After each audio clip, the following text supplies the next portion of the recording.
কথাটা ধ্যান ধরে শুনুন। তুমি বলে বিবাহ বসো না। ফাতেমা ডাকতে গো, হুজুর গো, কে বলছে আমি বিবাহ বসবো না?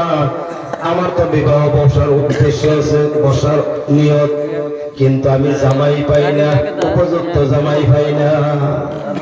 আল্লাহ নবী কয়, ও মা ফাতেমা, কি জামাই তুমি তালাশ করো? ফাতেমা ডাকতে গো, হুজুর গো, আমি আমার জীবনে এমন জামাই তালাশ করি যেই জামাইটা সারা বছর রোজা রাখে, 1 নম্বর শর্ত। 2 নম্বর শর্ত হলো যেই জামাইটা ডেইলি রাত্রে একটা কোরআন খতম দেয়। 3 নম্বর শর্তটা হলো গো, যেই জামাইটা সারা রাত্র জাগিয়া থাইকা আল্লাহর ইবাদত করে। সুবহানাল্লাহ। কিরম জামাই তালাশ করছে দেখছো? আর আজকাল আমরা কি বলে, চামড়া লাল হইলে হইল, হাসানা গো, জামাই চাকরি হইলে হইল, হাসানা গো, মেয়ের চামড়া লাল হইলে হইল। সম্মানিত বন্ধুগণ, কোথায় তালাশ করছেন? আল্লাহ বলছেন, না, লক্ষ্য করো, একটু অপেক্ষা করো, আমি যাই আমার আসহাবে সুফার পাশে গিয়া দেখি কাউকে পাইনি। আল্লাহ নবীর মসজিদে নববীর যেই জায়গায় নামাজ পড়াইতেন আপন চোখে দেখে আসলাম। আল্লাহর নবী যেই জায়গায় নামাজ পড়াইতেন, এখান থেকে এই পাশে দিয়ে যে আল্লাহর নবীর পত্নীগণের ঘর, আম্মা জান আয়েশার ঘর, এই ঘরখানার থেকে রওজাতুল, এই যে মিম্বারটা, এই মাঝখানের জায়গাটুকুর নাম হলো রওজাতুল মির রিয়াজিল জান্নাহ। এই রওজাতুল মির রিয়াজিল জান্নাহর মধ্যে যে মানুষটা 2 রাকাত নামাজ পড়তে পারবে, নবী আমার সুপারিশ করে করে তাকে জান্নাতে নিয়ে যাইবে। সুবহানাল্লাহ। আওয়াজ হইল না, এমন কথার পরে আওয়াজ হইল না।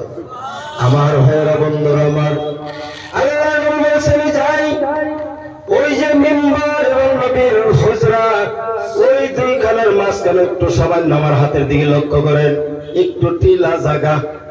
এই টিলা জায়গাটার নাম হলো আসহাবে সুফা।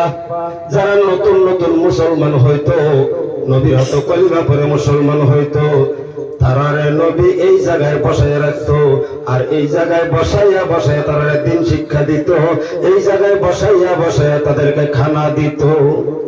আল্লাহ নবী এসে ডাকতে বসে, আমি নবী একটা কথা রাখতে চাই, তোমরা অন্তরে কান দিয়ে শোনো আর একটু বলো, যদি তোমাদের মধ্যে কেউ থাকে আমার সাথে বলো। আল্লাহ নবী বলছেন, তোমাদের মধ্যে এমন কোন মানুষ আসেনি যে সারা বছর রোজা রাখনেওয়ালা? আব্দুর রহমান নামে একজন ক্ষীণ সাহাবা, শুকনা লম্বা, আমরা বলে হুকনা খিটখিটা, শুকনা লম্বা। আব্দুর রহমান সাহাবা দাঁড়ায় গেছে, ইয়া রাসূলুল্লাহ, নবী গো, আমি আছি সারা বছর রোজা রাখি। সুবহানাল্লাহ। কোন এইবার 2 নম্বর শর্তটা হলো, এমন কোন মানুষ আসেনি যে সারা রাত্র জায়গা থেকে আল্লাহর ইবাদত বন্দেগী করো। সঙ্গে সঙ্গে সময় নাই, বহুত লম্বা কথা বিশেষ করে দিছি, লগে লগে এই সাহাবাই দ্বারা এক, হুজুর আমি। 3 নম্বর নবী ডাক দিয়ে কই, এমন কোন সাহাবা আসেনি সারা রাত্রের মধ্যে একটা করে কোরআন খতম দাও? এই সাহাবা হাত উঠায় কয়, হুজুর গো আমি। সুবহানাল্লাহ। কই আল্লাহর নবী এই ছেলেটাকে নিয়ে ওই মেয়ের বাড়িতে, আব্দুল্লাহ সাহাবার বাড়িতে চলে গেলেন। ডাক দিয়ে বলতেছেন, আব্দুল্লাহ আসছি, দামাত নিয়ে আসছি, একটু দেখাও। দেখা দেখি হলো, মেয়েটার ডাক দিল, ছেলেটা পছন্দ হয়? বলে হ্যাঁ পছন্দ হয়েছে, আলহামদুলিল্লাহ। আর আমরা মেয়েরা লোকের এইরকম হুন না, কইতো না, এরকম হুন না, খেটকিটা কয় আলহামদুলিল্লাহ। আমি যে শর্ত বলছিলাম শর্ত পূরণ হয়েছে কি? বলে হ্যাঁ। নবী আমার সঙ্গে সঙ্গে নিজেই বিবাহ ব্যবস্থা করে দিলেন।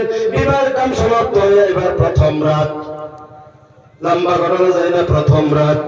এইবার আব্দুর রহমান ঘরের মধ্যে বসে আছে, বিবি ওই দিক দিয়ে রান্না বাড়া করতেছে, বিবি রান্না বাড়া করতেছে। মসজিদে শোনা গেল, হাইয়া আলাস সালাহ, হাইয়া আলাল ফালাহ, নামাজে আসো, যেই জায়গায় আসলে লাভ হয় আসো। এই কথাটি শুই না, ওই বিবি আমি নামাজ পড়ে আসি, চলে গেল মসজিদে নববীতে। মসজিদে নববীতে গিয়ে নবীজির পাশে দাঁড়িয়ে নামাজ পড়লেন। নামাজ পড়তেছে, দিক দিয়ে বিবি যত্ন করে খুব রান্না বান্না করলো। নতুন জামাইরে খাওয়াইবে। এইবার আসছে, আসার পরে যা দিছে সব খায়া ফেলছে। সুবহানাল্লাহ কই কিচ্ছু বাকি হয় নাই। আমরা যুবকরা আছে হোটেলে বইয়া কিছু খাইলে কিছু রক্ষা দেয়, কিছু খায়, মেহমান বাড়ি গেলে কিছু খায়, কিছু থইয়া দেয়, হয় কিনা? এটা নবীর আদর্শ না। আল্লাহর নবীর সাহাবা কি করে খাইলো? সারা খায়া ফেলছে। এইবার যখন খাওয়ার শেষ হয়ে গেল, এইবার ডাক দিয়ে কই বিবিরে বালিশ দাও। বালিশ দিছে, লম্বা হয়ে শুয়ে গেছে। একটা শুয়ার মধ্যে ঘুম হয়ে গেছে। হঠাৎ করে ফজরের আজান হয়ে গেছে, হাইয়া আলাস সালাহ। ফাও দিয়ে উঠছে, বালিশ নিক্ষেপ করে দিয়ে আব্দুর রহমান সাহাবা মসজিদে চলে গেছে। কথা শেষ স্যার, 1-2 মিনিট। মসজিদে চলে গেছে, মসজিদে নামাজের সমাপ্ত হয়ে গেল। নামাজ পড়া বাড়িতে আসছে, আয়েশা বিবি